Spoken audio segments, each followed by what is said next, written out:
We'll be putting links into the chat room that you can use to purchase the books by these wonderful authors. And just to let you know that purchasing books from us is what enables us to continue to offer author events. So we very much appreciate your support. And for all of you who have already purchased books from this event, thank you. Thank you. At the end of the conversation, Heather will be facilitating the Q&A. So drop any questions that you have into the chat box. At the bottom of your screen, you'll see a little talk bubble with the word chat underneath it. You can just put your questions in there, and Heather will read them to John at the end of the conversation.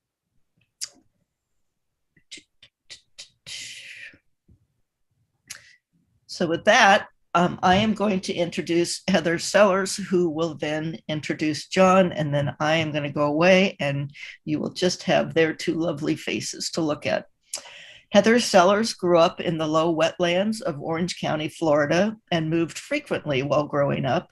After earning her PhD in English from Florida State University, she taught at a variety of colleges, including the University of Texas at Austin and Hope College, where students voted her Professor of the Year. Currently, she is a faculty member in the undergraduate and MFA creative writing program at the University of South Florida. Heather is the author of several books and chapbooks, including a popular textbook, The Practice of Creative Writing, 3 volumes of poetry, a collection of linked short stories titled Georgia Underwater, and a memoir, You Don't Look Like Anyone I Know, which chronicles living with the rare neurological disorder of face blindness, a condition that Heather shares with Oliver Sacks. The memoir was an Oprah Book of the Month Club pick and editor's choice at the New York Times, and was featured on NPR, The Today Show, Good Morning America, and The Rachel Ray Show. Her recent essays have appeared in the New York Times, Real Simple, Good Housekeeping, The Sun, and several other publications. Her essay, Haywire, was selected for the Best American Essays by Leslie Jameson, and Pedal, Pedal, Pedal won a Pushcart Prize in 2018. Her newest book, Field Notes from the Flood Zone, is forthcoming in May of 2022. And with that, I will turn it over to Heather Sellers and John Brehm. Thanks.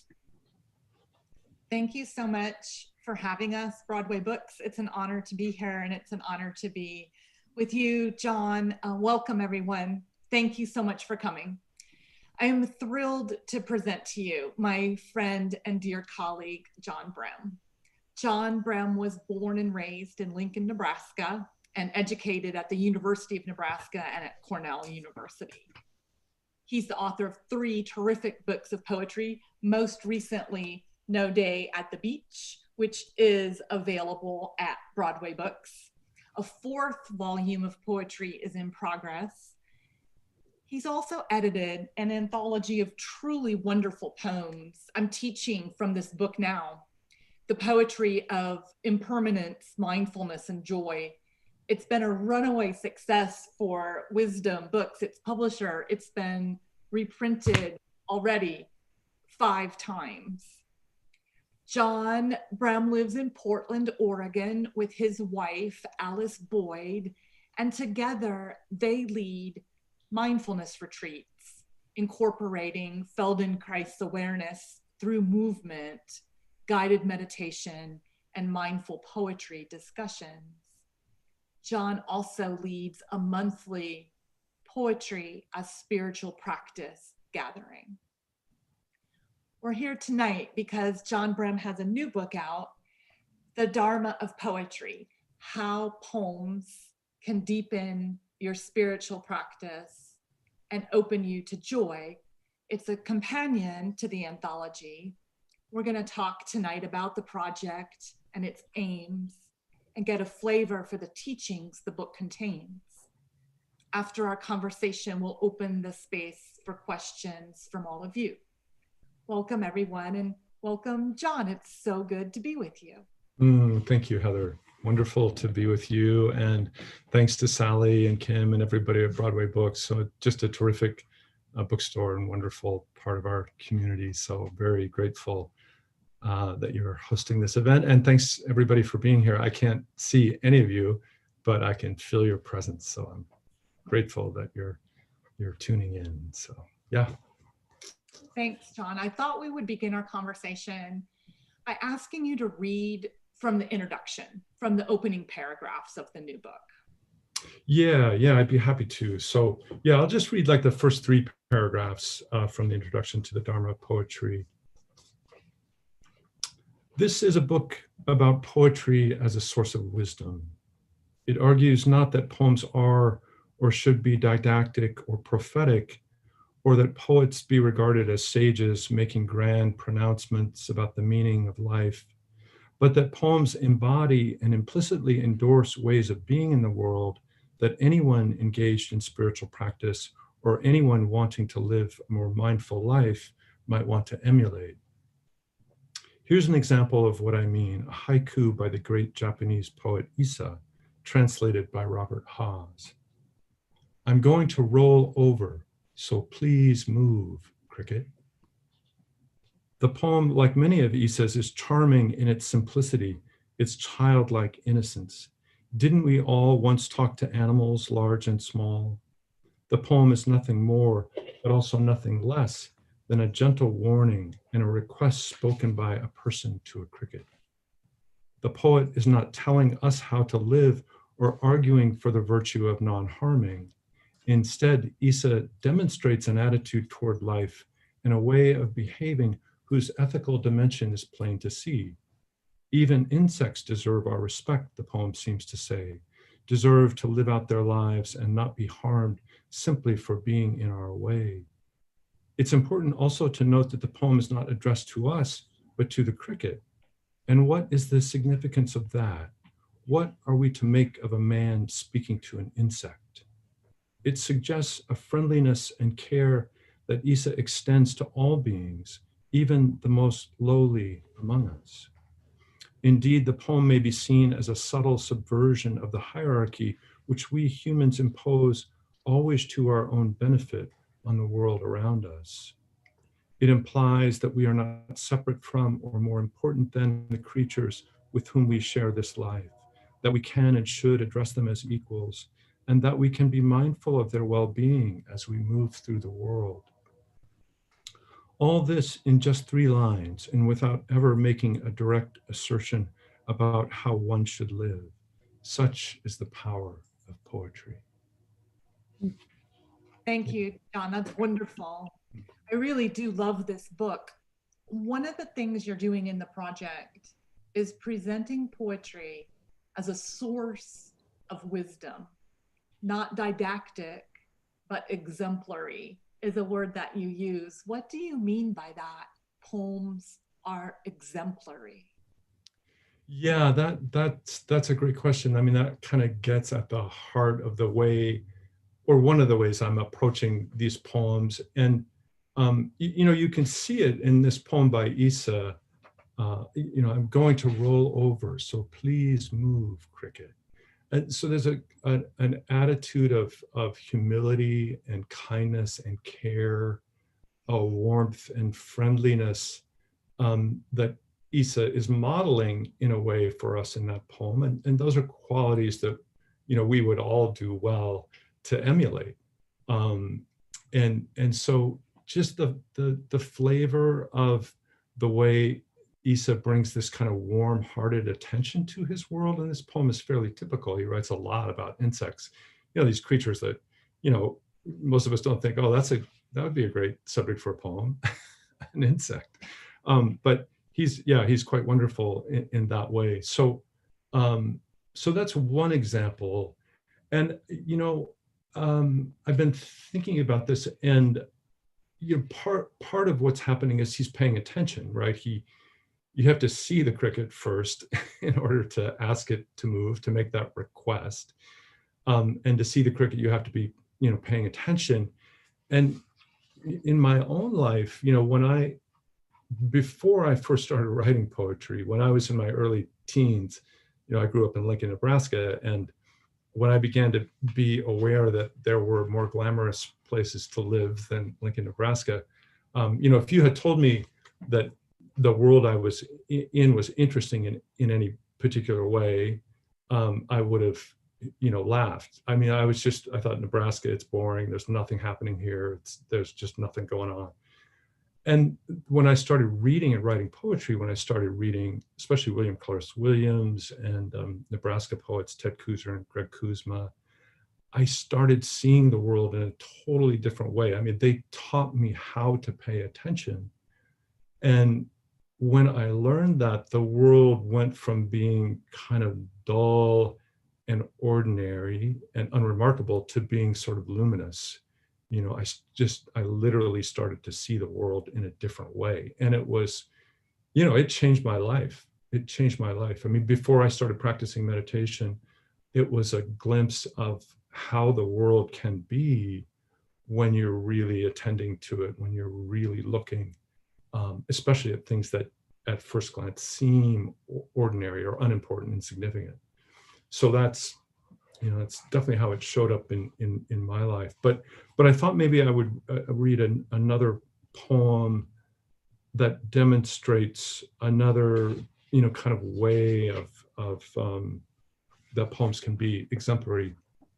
And this is a short poem, a very famous poem by Walt Whitman, in one of the essays that I talk about. It's called When I Heard the Learned Astronomer. When I heard the learned astronomer, when the proofs, the figures were ranged in columns before me, when I was shown the charts and diagrams to add, divide, and measure them, when I sitting heard the astronomer where he lectured with much applause in the lecture room, how soon unaccountable I became tired and sick, till rising and gliding out, I wandered off by myself in the mystical moist night air, and from time to time looked up in perfect silence at the stars. So I love this poem, and I've taught it and read it for many, many years, and I still find new things in it when I go back to it.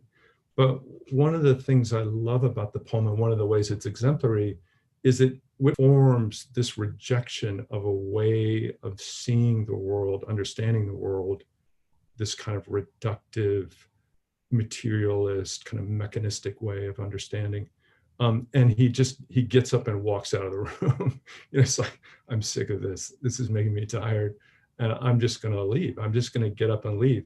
And that, it seems to me, we all have things like that in our lives that we might be better off saying no to, of just getting up and walking out of the story our culture is telling us about how things are.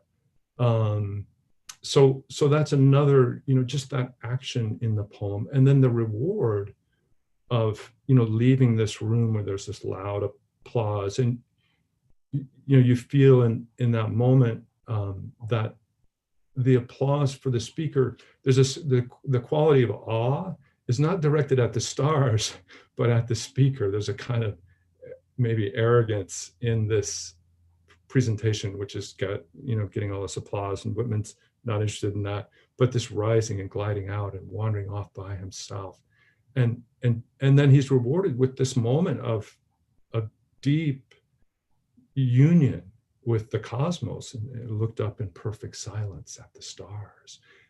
That quality of wonder comes out there. It's the gift he's given for walking out, for getting up and walking out. And that seems to me applicable to so many aspects of our lives. So that's another way I think of a poem can be exemplary, can model a certain kind of behavior, way of thinking or feeling that we might want to adopt as our own. Yeah. I find this all so refreshing. The way that you read the poems is so different from the way I've been trained in academia. I just love the way you come into the poems and what you do with them. And the poets you pick, such a range, right? There's the official spiritual poems and poets who come along, and Whitman, Isa, Bishop, such a range of poets. I love the diversity.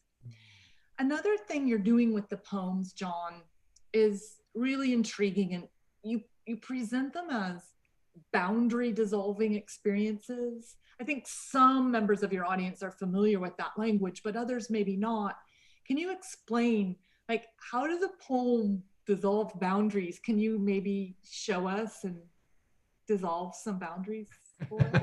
Yes, well, I can try.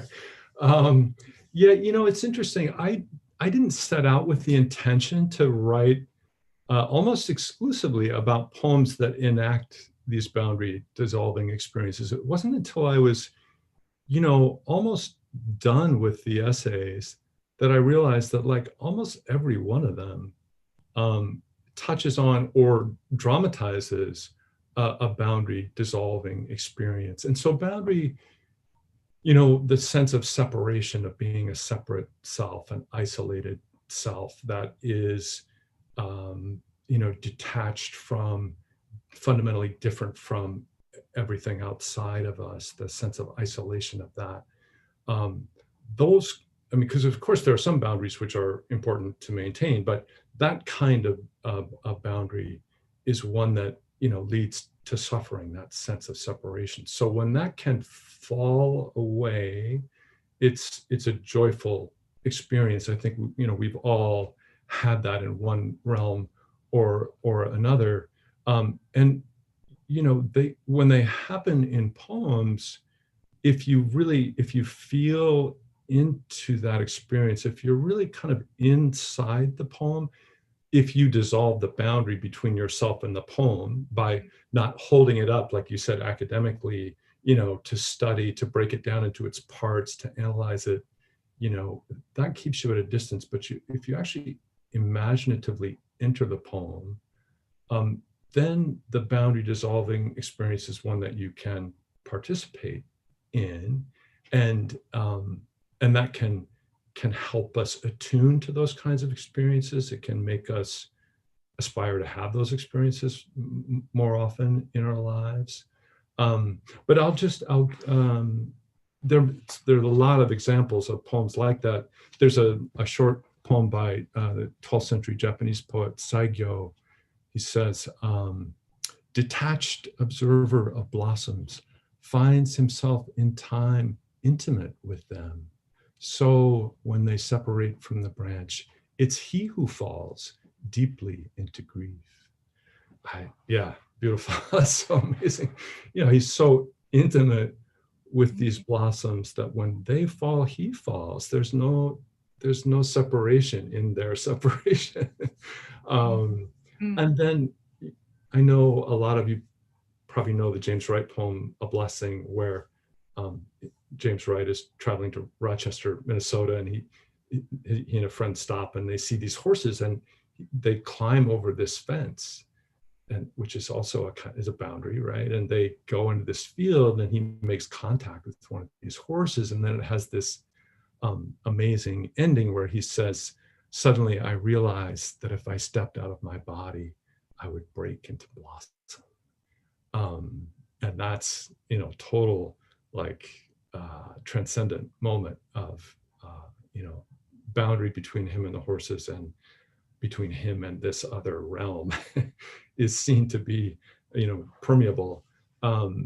So yeah, there's a lot of them. And I'd love to read a poem by Shuangzi called The Joy of Fishes, because it's one of my favorite poems. It's in the anthology as well. Actually, for those of you who have the book, and you should all have the book. Yeah, there it is.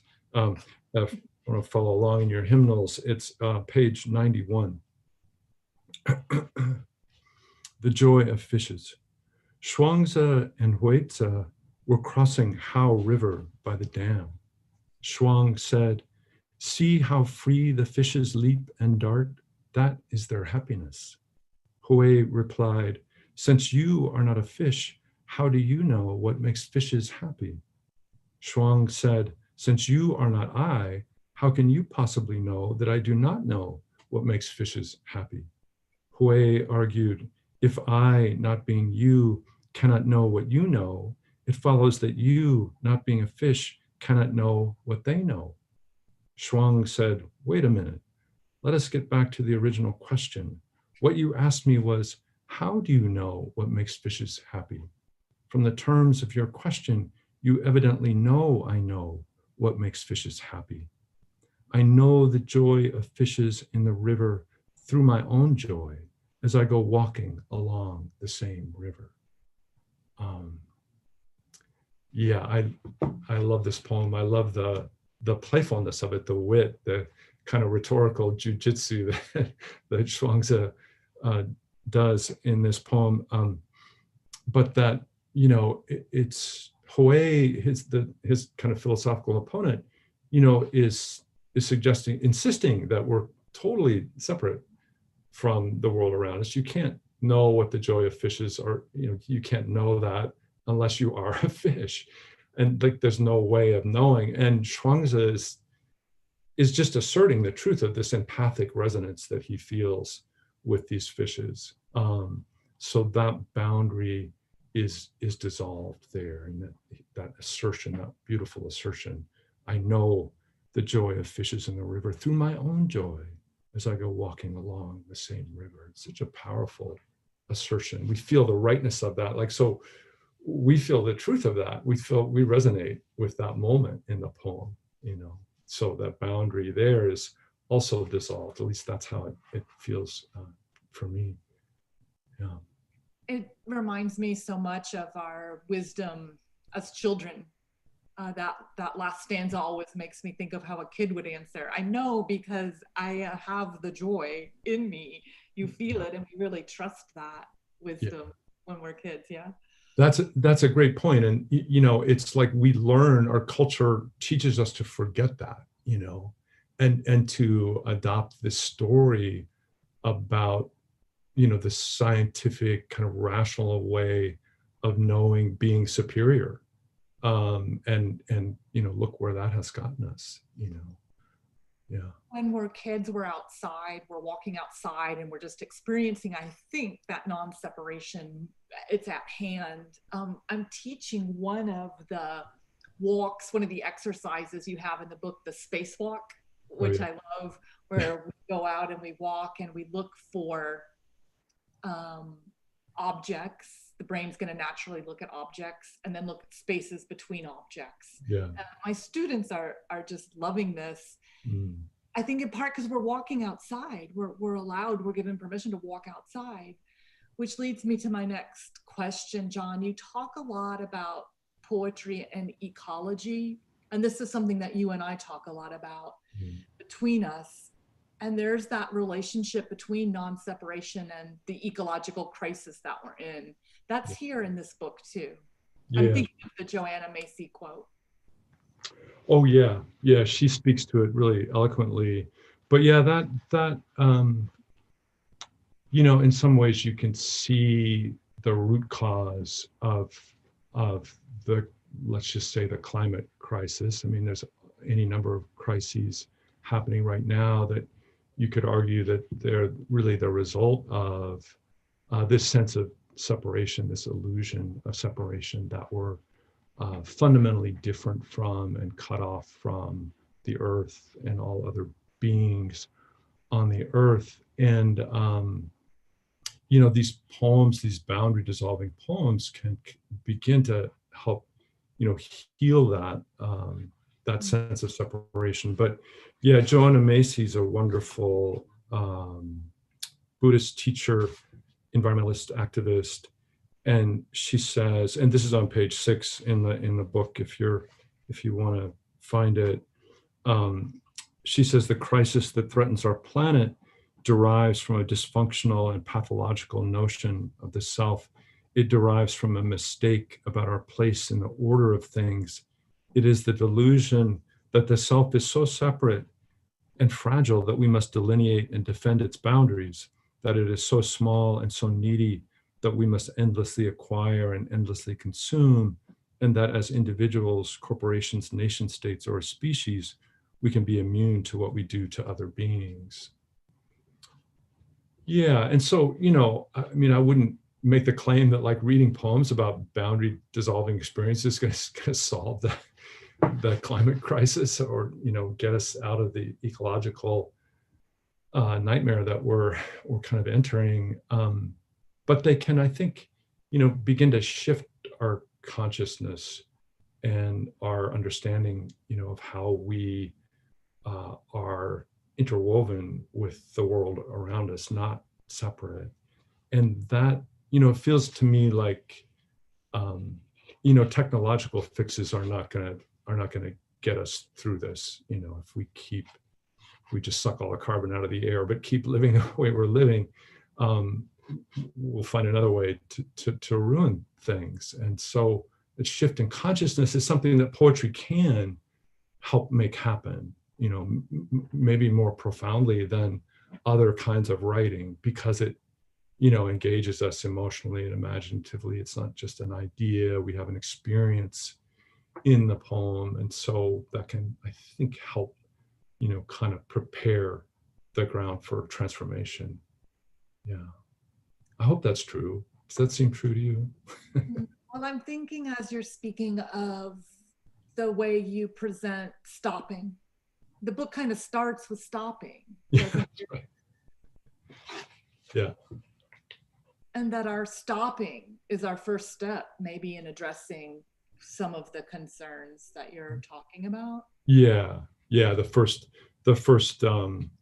essay in the book, well, the first essay that really dives into the poems is called The Sacred Pause. And yeah, that sense of just stopping the habitual momentum, stopping the habitual ways of thinking about our situation, thinking about ourselves, and creating some space. And you mentioned that, by the way, that walking meditation is not called the spacewalk. That sounds like a NASA thing. No, it is called the spacewalk. Well, We all call it the spacewalk. well, okay, you may call it that. I thought that was your joke. No, I just no. made that up. Oh, well, I've told all my students it's called the spacewalk. Okay, all right, it's the spacewalk.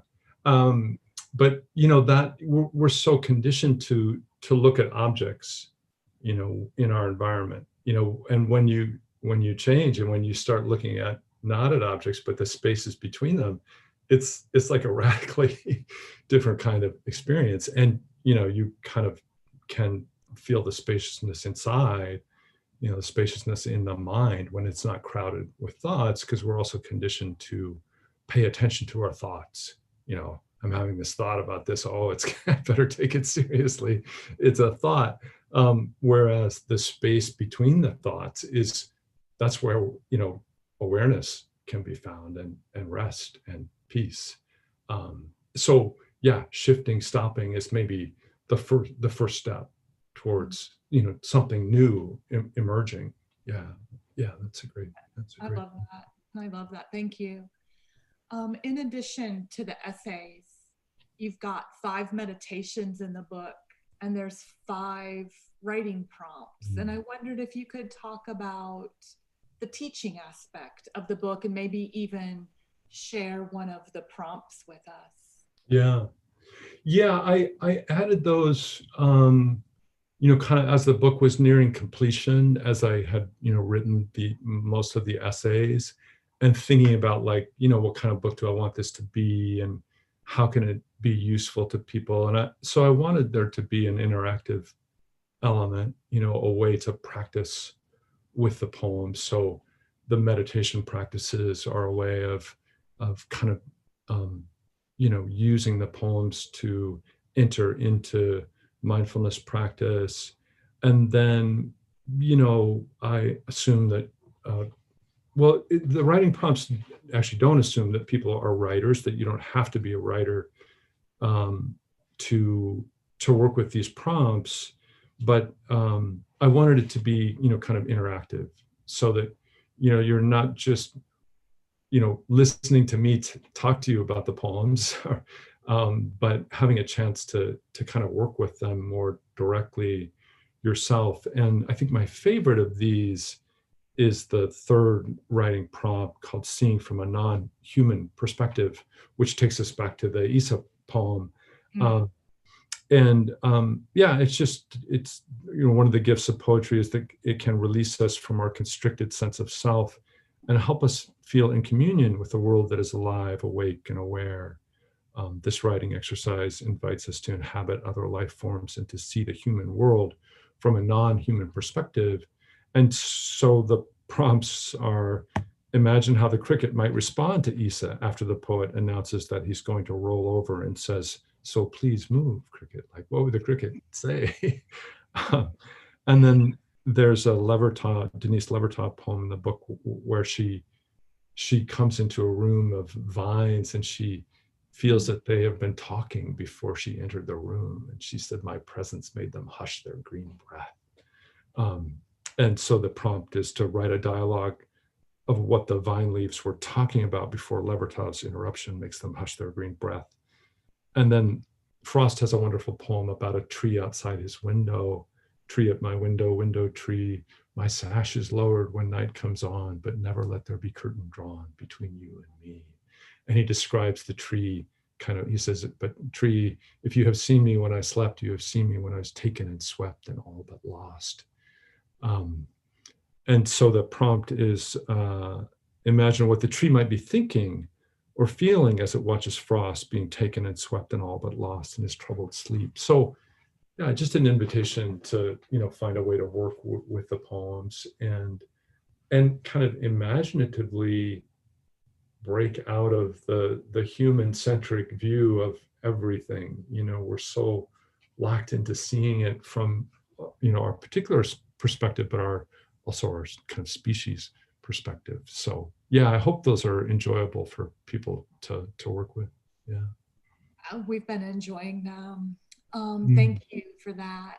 mm, Um, I also wanted to talk about this invitation the book presents for readers to enter through the door of appreciation mm, instead of school, where I think we're all just unconsciously bent on trying to say something smart. We almost can't help ourselves, right? The ego gets in there and it wants to say, and you help us just get inside the poem. So I'm curious how you teach poetry and how poetry instruction works at the retreats you and Alice lead.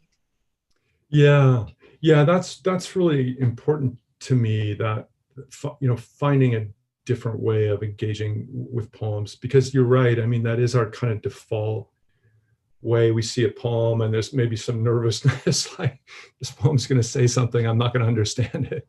And I think it gets taught that way in school. And so people, their first experience of poetry is a sort of nerve-wracking thing where they feel like, oh, I've got to be able to say what this poem means. I've got to be able to kind of figure it out. And and and that robs the poem of I mean, poems are not written to be figured out. No poet sits down and like, I'm going to make a puzzle here that will frustrate people, and maybe the really smart ones can figure it out. Um, yeah, I in my teaching, so especially on retreat, I mean, partly what's wonderful is we'll do a Feldenkrais through movement. Feldenkrais awareness through movement lesson, where you're really in your body and paying really subtle attention to um, small, gentle movements. And then we'll do sitting meditation, and then we'll talk about the poems. And so when we get to that point, people are really sensitized, they're really in their bodies, they're mindful. And so in that state, it's easier to drop that need to know, that need to figure out, uh, and just kind of be with the poem, to bring awareness to it, and to enter the experience that the poem is giving us, to just be with it. And then in terms of talking about it, I always invite people to enter through the doorways of noticing and appreciating, just seeing what's there. But then just like, what do you like about the poem? Like, you don't need any special training to say what you like about a poem. It's anyone can say, oh, I love this line. You don't have to explain why. Or I was so surprised when the poem did this. I was thinking it was going somewhere else. Or this image is just incredible. You know, that kind of just noticing, appreciating, it generates this really wonderful kind of warmth and good feeling. And the poems begin to glow under that, under that collective appreciation. It's like, ah, I'm being seen. Finally being seen Finally instead of being, yeah, the reader being seen. The yeah, poem gets to breathe now. yeah, exactly. Yeah. So it's quite different and quite wonderful. It's a really a connecting experience for the group. And there, that ego of like, I'm going to say something smart, like I've seen something that nobody else has seen, or I know that there's a reference here that nobody else has gotten, or I can name, you know, the meter, or you know, there's none of that. And so there's a, people can just relax and enjoy the poem. I mean, that's, you know, that's what's required. It's just been wonderful to have these teachings and your methods. I've been borrowing from them heavily. Is Mm. there anything else you'd like to tell us before we shift over for questions from our audience tonight? Is there anything I didn't ask that you would like to speak to? Um, I mean, I feel like, you know, we've you know, we've talked about the things that feel, you know, kind of most important to me in the book. Um, yeah, I think I feel ready to open it up to questions if we have some Let's, questions, that'd be let's great. unleash the hounds and let the questions in. I've got one here from Kim who asks, when you're faced with a poem you're resistant to, any strategies for entering? Ah, that is a good question. Yeah, because, you know, we don't love every poem we read, far from it. And so, but if there's a feeling of like, oh, I want to enter, but I'm feeling some resistance, I guess my advice would be to just, you know, kind of notice the resistance and say okay to that resistance. It's okay that it's there. It's not wrong to have that feeling. And maybe just relax and just read the poem again and again without any worry or desire to like to, you know, oh, I'm not entering fully, I really want to enter fully, how can I do that? Just kind of let that be in the background and just sit with the poem, just read it. And maybe you're resistant to it, but maybe there's one line that you like, or one image that feels clear, or a metaphor that feels just right. And maybe that's the only thing that makes sense or that speaks to you at the beginning. But like, stay with that, just stay with the enjoyment of that and see if more starts to come. And then if you don't like it, you don't like it. You know, there's plenty of other poems to read. You know, there's no point in forcing yourself. Just, you know, find something that you don't feel resistant to. Another question from another Kim, or Kimberly O'Connor asks, John, what is your writing practice? What is my writing practice? Yeah. Hi, Kim. I know Kim from Lighthouse Writers Workshop in Denver. My writing practice, well, I get up every morning quite early. I like to be at my desk at 5 a.m. And there's something about being up and awake when most of the rest of the world is sleeping. Yeah, I go to my desk and mostly I just wait. You know, I open my the document that I have poems going on my computer, and I just see if something wants to come. So ideally, I will just be in a kind of open, mindful state, and without, you know, kind of, if I sit there for 20 minutes and nothing happens, I try not to resist the urge to feel impatient. So just a kind of patient, empty waiting. So I don't really use prompts myself. And sometimes I'll read poems to see if something gets sparked by that. But I do a lot of waiting and a lot of not writing. And then when something comes, it's a blessed thing. And then I'm totally engaged and feel like the waiting has been, worthwhile. But yeah, and it's different, from day to day. But that's kind of a general picture. Yeah. Willa asks if you could address no self and the self who creates the poem. Oh, no self and the self that creates the poem. Wow, that's a good question and a hard question. Why did you let that one through? Well, we wanted to warm up, but you're warmed up now. So Okay. All here right. we go. Yeah. Yeah. I mean, I guess maybe that's a question of, absolute and relative levels of self. So in the absolute sense, there is no self. There's no separate identity. There's no, the thing we call the self doesn't exist. It's a construct. It's a story. You can't find it if you look for it. Um, the self that writes, it's hard to write from that place. Well, at least for me anyway, to so the self that writes is the self that's seeing and looking and has had all these experiences, this history, that has memory, that has, wishes, that has absorbed all the poetry it's absorbed, and all of that comes into play. But what I think, I guess I would say, what you don't want is the small self to be running the show, so to the extent that the ego can be kept in the background, so that there can be some openness and spaciousness, that's free of that aspect of the self, then that can allow poems to come maybe more freely. Yeah. Cora asks a similar question. Do you have advice to beginning writers about, and this is her question, accepting or understanding negative critiques or negative responses to early drafts, early writing? Oh, yeah.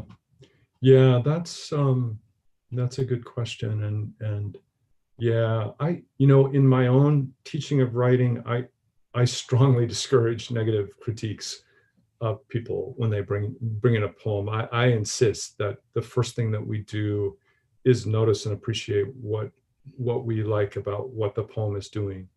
So I don't allow in my teaching any negative critiques to happen until the poem has been seen and what's working in the poem has been pointed out and praised. And then I just invite people to make gentle suggestions about how a poem might be improved. And yeah, I think it's such a delicate thing for most of us when we we put ourselves into a poem and then we take the risk of showing it, and so it can be very disruptive to the confidence that we need. You know it. I know it. I mean, if you need to feel confident to write well, and those negative critiques, especially early on or for beginning writer, can be really harmful. So I guess I would say, I mean, one thing to do would maybe be remove yourself from those people who are giving negative critiques. It's not super helpful.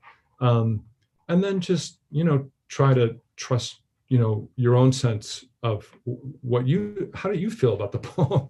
It doesn't, just because somebody's saying something negative about it doesn't mean it's something you need to listen to or take in. But yeah, it's tough. It's tough. Yeah, trust yourself, more than what others say. That's what I would say. Yeah. Fred wanted to share a quote from John Ashbery. The spaces between things keep getting bigger and more important. Yeah, it's wonderful. I know Fred. That's Fred's email signature. It was for a long time. Yeah, the spaces between things. Yeah, yeah. Space is huge. I mean, it's huge in Buddhist practice. Um, Spaciousness is a quality that we try to cultivate in meditation, and yeah, that sense of things feeling crowded or constricted is something that is really sort of life denying. And so, yeah, I'm not sure the sense in which, Ashbury may have meant that, but I'll have to ask Fred next time I talk to him. Mark asks if you might speak a little bit about the influence your teacher, Ammons, had on you, both as a teacher and a writer. I think great teachers always had great teachers. Yes, and yeah, thanks for that question, Mark. Um, yeah, A.R. Ammons was my teacher at Cornell, Archie Ammons, and yeah, he was an extraordinary poet and an extraordinary man. And I never thought this, but I was talking with a friend a few years ago who was also in that cohort at Cornell, and we were talking about the Taoist influence in Archie's work, and um, I I wasn't as familiar with Taoism when I was a student of his as I am now. I wish I had been. I wish I had been able to talk to him about that. But she said, oh, well, he taught by not teaching. And so um, he was an incredibly powerful presence, and he would say these just brilliant things just off the cuff. But he didn't really teach. He didn't give us prompts or assignments. He didn't give us a lot of feedback. He didn't, kind of encourage us too much one way or the other. I can't really remember what he did in classes very much. I just remember his presence was so powerful, and his own poetry was so amazing. And he was just a very warm, kind, very funny person, didn't take himself too seriously.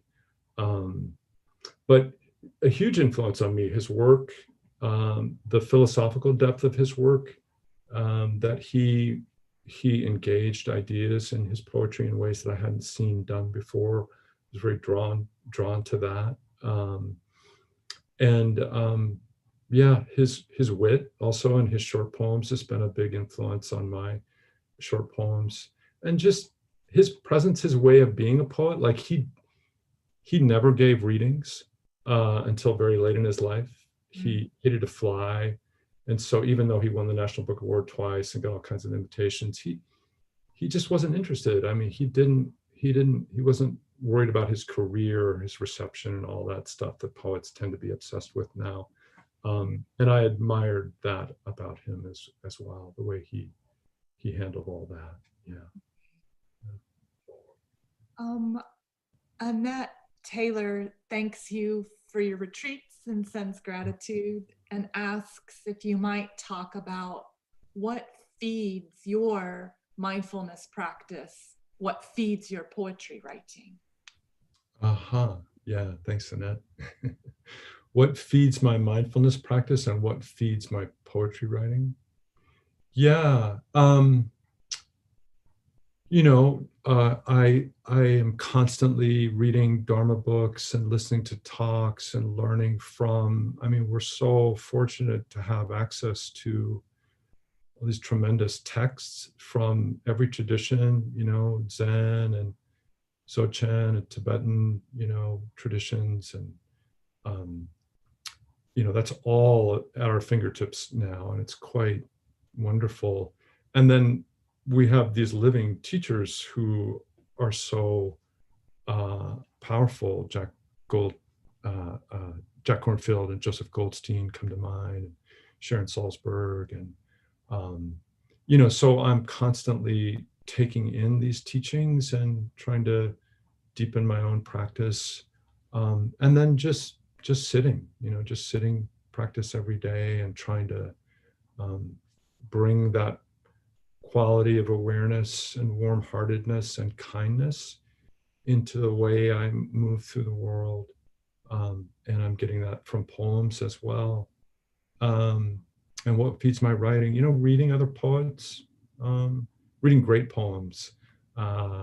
Yeah, I return again and again to the poets I love most: Elizabeth Bishop and James Schuyler and Whitman and Williams and Neruda and Rick O'Hara and people like that. And that can really feed my writing. Yeah. We have time time for just one or two more questions if anyone else wants to chat in a final question before we come to close tonight. There's a question from Richard Meadows about the muse. Do you want to speak about the muse? Hey, Richard. The muse, yeah, I strongly believe in inspiration, but I don't think about the muse so much. I know a lot of poets have a relationship with the muse or a muse and write about a muse, and I don't have that, but I am a big believer in inspiration. That there are moments where something comes to you which seems to come from outside of you. That it's when I'm lucky enough to write a poem that feels inspired, it's like I don't know how that happened. It feels luminous and mysterious, and in a way, impossible to explain. So yeah, I would say, a lot of people don't believe in inspiration. They think it's too romantic notion, but I think it certainly is something that I have felt and would like to feel, on a consistent basis. So yeah. One last question from Kimberly. What has been your relationship with poetry during the pandemic? Yeah, well, I mean, yeah, in a way, my life hasn't changed dramatically because of the pandemic. I mean, my daily routines have not been altered significantly, so it hasn't changed that much. But I feel like my teaching poetry, and I mean, I think the things that are precious to us, whatever they are more precious to us now. I think we feel the fragility of our lives in a way that's more present, more intense now. So for me, poems feel, more precious now than ever. Yeah. It's wonderful to have the book. I think so highly of your poetry and your teaching, and to have your approach, the way you teach the poems, in this portable thing that I can carry with me during this. And thanks everybody for joining in. Yeah. And thank you for the questions. I'm just going to add my thank you as well. What a lovely and inviting way to experience some incredible poetry and conversation this evening. Thank you so much to John Brehm and to Heather Sellers. Excellent interviewer. This was wonderful. Even being online, I think this was a wonderful way to spend some time together tonight. In the next couple of days, look for an email from us at Broadway Books that'll include a link to the recording of today's event, or be sure to check back to the event page on our website for that link. And once again, buying books from our website, freestanding store, Broadway Books, allows us to continue to offer events such as this one. And we so look forward to the days when you can all join us again in the store. And in the meantime, be sure to check our website, join our newsletter list, find out about making an appointment or some of our current programs and hours or any other of our upcoming events. And most importantly, thank you so much for joining us tonight. Thank you, John and Heather. And we wish you a peaceful and lovely rest of your evening. So good night, everybody. Thank you so much. Thanks, Kim. Bye.